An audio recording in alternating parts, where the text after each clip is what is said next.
आज सबको माला दी है, बांटते बांटते तो रही नहीं, बाद में सबको दे दी। बड़ी असली ये चीज़ें बाजार में नहीं मिलती। वो मेरी खोज करते करते मेरे कमरे तक पहुंच गया आदमी। उसने कहा कि मुझे माला नहीं मिली और मैं तो इतनी दूर से आया हूँ, मैंने टीवी पर माला देखी, 50 किलोमीटर पता नहीं कहीं से आया होगा वो भाई, मैंने टेलीविज़न पर माला देखी और मैं इनके संग आया और मुझे तो भरोसा नहीं था कि मैं खाली हाथ चला जाऊंगा। मैंने कहा तुम्हारा भरोसा नहीं तोड़ेंगे। जिस माला को मैंने पहनकर आज की पूजा की थी वो माला उतार कर उसके गले में डाल दी, तो कितना खुश होके गया, वो नाचता हुआ गया, तो प्रसन्न होता हुआ गया। तो हम तो भैया जो भी कुछ कर रहे हैं, पूजा पाठ सब आपको लगे। गौशाला का काम तो तब होगा, माला होगी हमारी और माल होगा आपका, है?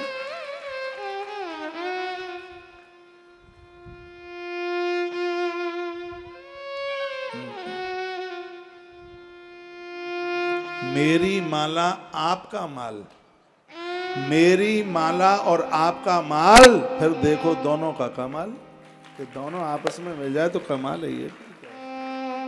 बहुत बहुत धन्यवाद आप सभी के लिए। श्री जाजू परिवार के द्वारा आज का पूजन हुआ है, तो उनका बहुत बड़ा सहयोग है। उन्होंने कहा महाराज श्री जी आप इस अनुष्ठान में भंडारे में हमारा सहयोग लगा लीजिए। मैंने कहा कितना लगा लूं? बोले जो आप जाने।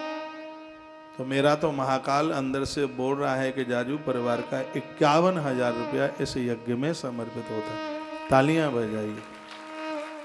बहुत समर्पित फैमिली है।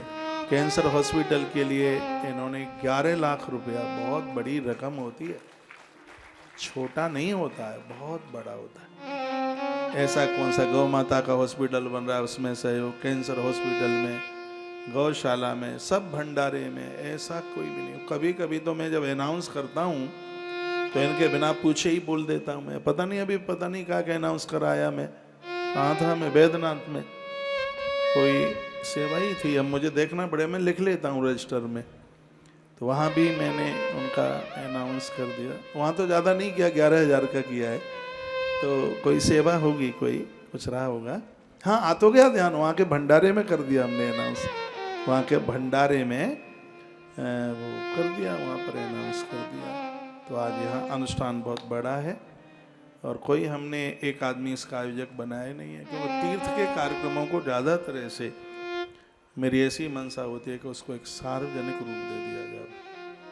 अब वो अभी अयोध्या में एक बहुत बड़ा आयोजन था, 1 करोड़ से ज़्यादा रुपया उन्होंने आयोजन पर खर्च किया। श्री जीवन दास जी अरोड़ा, उनकी बोली हुई कथा थी। 2004 में हम यहीं कुंभ में थे, कथा हो रही थी, तो उनका छोटा बच्चा लुढ़कता हुआ गटर में गिर गया। उसमें 2004 में बहुत छोटा सा था बच्चा, तो वो भगवान की कृपा से बच गया। तो मैंने उन्हें बोला ये राम जी ने बचा लिया बच्चा। तो तब ही उन्होंने 2004 में ये बोला था कि अयोध्या में प्रभु श्री राम जी को राम कथा सुनानी है। वो चलते चलते चलते हुआ ये कि 2011 में पहली बार मैं अयोध्या गया, तो देखा तो भगवान तो टाट में बैठे हुए थे, मेरी आंख में आंसू। मैंने भगवान को कहा प्रभु सत्य है, मैं भगवान महाकाल की व्यासपीठ पर बैठा हूँ, झूठ नहीं है बिल्कुल भी। मैंने कहा अब तो मैं तेरी अयोध्या तब आऊँगा जब तुम मंदिर में होगे तब। 2011 से मैं अयोध्या नहीं गया। 22 जनवरी को प्राण प्रतिष्ठा समारोह का मैं साक्षी हूँ। 4,000 लोगों को पूरे देश में निमंत्रण गया, उसमें एक नौता दास के लिए भी था। मैं कलकत्ता में था, वहाँ मुझे निमंत्रण पत्र की सूचना मिली, आश्रम में निमंत्रण पत्र आया, तो उस कार्यक्रम का मैं साक्षी बना। लोग बड़े खुश थे, मैं खड़ा खड़ा रो रहा था प्रभु के दरबार में। लोगों ने सोचा भी नहीं था कि मंदिर सच में इतना जल्दी बन के तैयार हो जाएगा। हमारी आंखों ने उस दृश्य को देखा है।